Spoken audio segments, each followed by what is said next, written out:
Mister मा, मैंने अभी भी एक गाना लिखा है याओ की पापा की पसंद के हिसाब से। संगीत भी पूरा हो गया, बस बोल लिखना बाकी है। सबसे पहले आपको ही बता रहा हूँ, जरूर गाना सुनना। हाँ।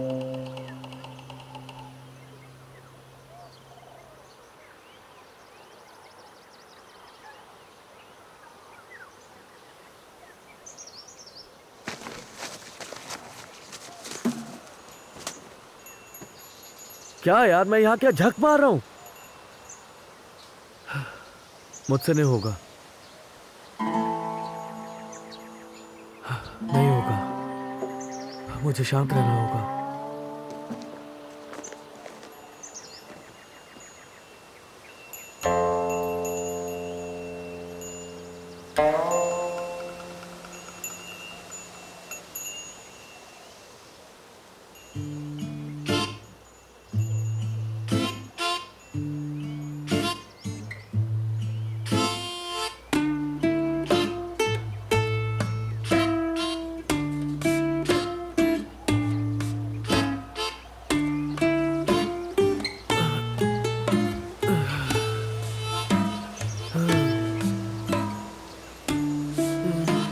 नहीं, मुझे काम करना होगा।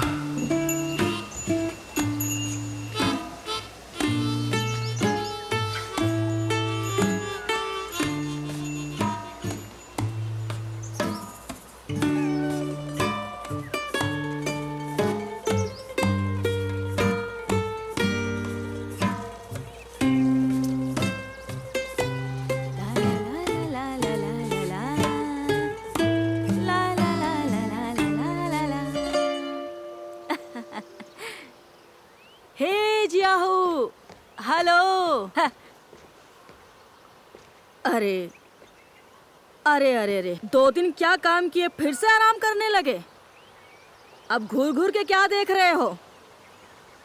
अरे अब हंसना भी शुरू कर दिया। मैं आपका इंतजार कर रहा था। मेरा मेरा इंतजार कर रहे थे? असल में मैं आपसे कुछ पूछना चाहता हूँ। अरे फिर से? मैंने तुमसे कहा था ना, तुम बहुत ज्ञानी हो। मैं ना सिर्फ और सिर्फ 10वीं पास हूँ, तुम्हें मेरी मदद क्यों चाहिए? नहीं, आप बहुत ज्ञानी हैं। अनगुई, यहाँ यहाँ आइए। ठीक है ठीक है। अरे अब इतने प्यार से बुलाए हो तो तुम्हारी बात जरूर सुनूंगी। देखते हैं अगर मैं तुम्हारी मदद कर सकती हूँ कि नहीं। वो छोड़िए, पहले चाय पीजिए। शुक्रिया। वैसे आपको पता है कि मैं कारोबार शुरू कर रहा हूँ। वैसे मैं पहली बार कारोबार नहीं कर रहा। पहली बार कारोबार नहीं कर रहा हूँ। इससे पहले जो भी काम थे बहुत अच्छे से हुए थे। मैं अपने करियर के चरम सीमा पर था। हालांकि काम के दौरान ही मार्केट में हुए बदलाव को मैं अच्छे से समझ नहीं पाया। पूरा मार्केट ही बदल गया। मैं कंगाल हो गया। हाँ। उसके बाद मैं अपनी पिछली सफलताओं को अच्छे से समझा और उसके बाद मेरी समझ में आया कि मैं काफी खुश नसीब था।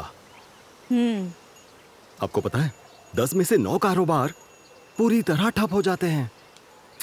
असफलताएं बहुत हैं, हाँ, और उनके मुकाबले सफलताएं बहुत ही कम हैं। हाँ, जो आखिर तक टॉप पर रह पाता है वही सफल होता है।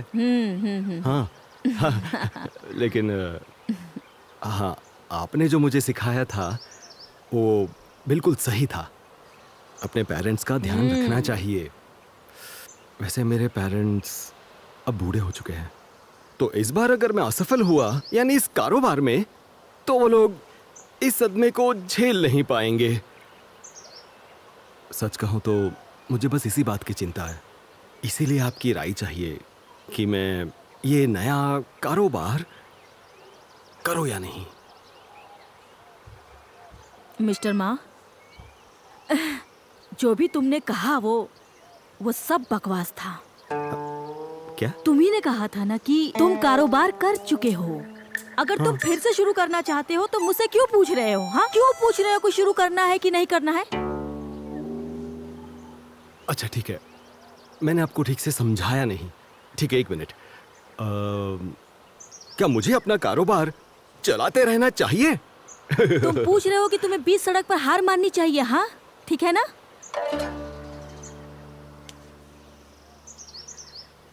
हाँ, अगर तुम बीच से हार मान लेते हो तो फिर आगे क्या करोगे?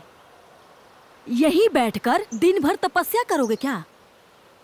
तुम्हें इस तरह देखकर तुम्हारे पेरेंट्स को बुरा नहीं लगेगा क्या? तपस्या का इससे क्या लेना देना? महान संत लोग कहते हैं अगर इंसान का मन साफ और शुद्ध हो तो फिर स्वर्ग और धरती आपके स्वभाव में फिर से वही बकवास शुरू मत करो। एक बात पूछती हूँ, क्या तुमने अपना मन साफ किया है? अपने पेरेंट्स के बारे में सोचा है कभी? हालांकि वो तुम्हें दोष नहीं देंगे, उन्हें कैसा महसूस होगा? क्या वो उदास नहीं होंगे? वो परेशान नहीं होंगे क्या? बताओ। मुझे ऐसा लगता है कि तुम्हें अपने करियर के बारे में दोबारा सोचना चाहिए। तुम्हें कुछ करना चाहिए, ऐसे बैठे मत रहो। अपने करियर के बारे में सोचो। इस तरह तुम्हारे पेरेंट्स को नहीं लगेगा कि तुम एक साधु बन जाओगे।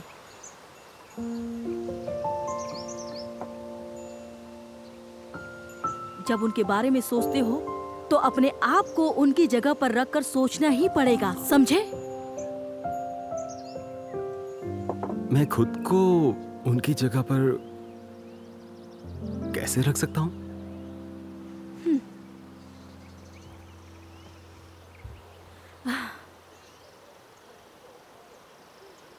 तो तुम्हें पता है, मेरे 2 बच्चे हैं, तुम जानते ही हो। मेरी बेटी जी बचपन से ही मेरे बहुत ही करीब रही है। वो हमेशा से मेरे आसपास रहती थी, एक छोटी बिल्ली की तरह। Mummy mummy. जब वो स्कूल में थी, जो कुछ होता वो सब मुझे बताती थी कि टीचर ने क्या सिखाया था, वो किस किस दोस्त के घर खेलने जाती थी और क्या करती थी। हर रोज वो क्या क्या करती थी वो सब कुछ मुझे बताती थी।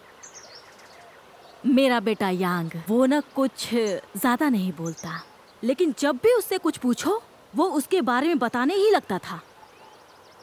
जब दोनों बच्चे छोटे थे, उनके पापा और मैं ज्यादा फिक्र नहीं करते थे, क्योंकि चाहे कुछ भी हो जाए वो हमसे कुछ भी नहीं छुपाते थे, कुछ भी नहीं। अब पहले जैसा कुछ भी नहीं है। वो बड़े हो गए हैं, उनके अपने परिवार और उनके अपने बच्चे हैं, और वो हमसे बहुत दूर रहते हैं। इसीलिए हर दिन सिर्फ फोन पर बात करती हूँ। जब भी मैं उन्हें कॉल करती हूँ, मैं पूछती हूँ कैसे हो, खाना खाया, काम कैसा चल रहा है तुम्हारा, तबीयत कैसी है तुम्हारी, मौसम का क्या हाल है, कहीं तूफान तो नहीं। और जवाब में वो कहते हैं हमने खा लिया, काम ठीक ठाक है, सब ठीक है। और वैसे भी हम सिर्फ अच्छी खबर पूछते हैं, बुरी खबर नहीं, बस इतना ही। हाँ, बिल्कुल भाई। मेरे पेरेंट्स भी वही पूछते हैं। अगर ये सब नहीं पूछेंगे तो फिर क्या पूछेंगे?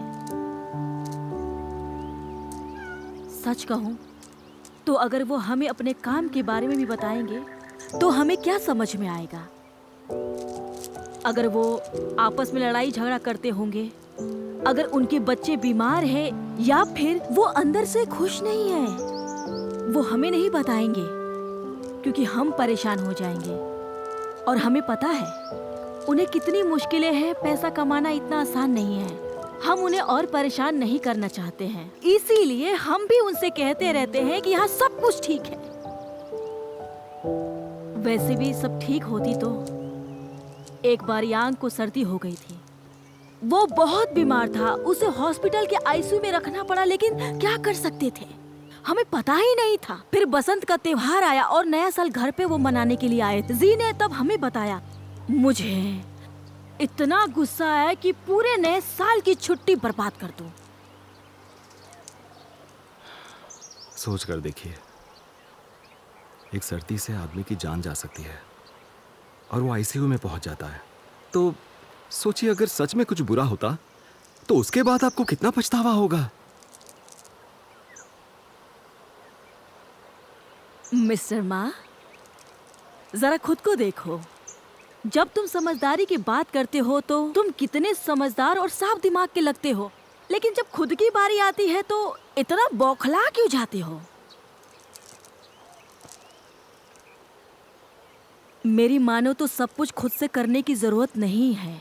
अपने परिवार वालों से बात करो, खास करके अपने पेरेंट्स से। तुम्हें उनसे बात करना चाहिए। मुझे लगता है तुम्हें लेने के साथ देना भी सीखना चाहिए। तुम बिना नल के चायदानी नहीं हो मेरे बच्चे। मेरे बच्चे जी और यांग, वो दोनों के दोनों मुझ पर गए हैं। ये बहुत ही अच्छी बात है। यांग ने उस दिन मुझे फोन किया था और कहा था कि मैं और उसके पापा 15 दिन के लिए किंगदान जाकर आए। यांग ने जो फ्लैट खरीदा है वो बहुत ही बड़ा है। 1 साल हो चुके हैं, अब तक हम उसके घर भी नहीं जा पाए। जी ने भी कहा कि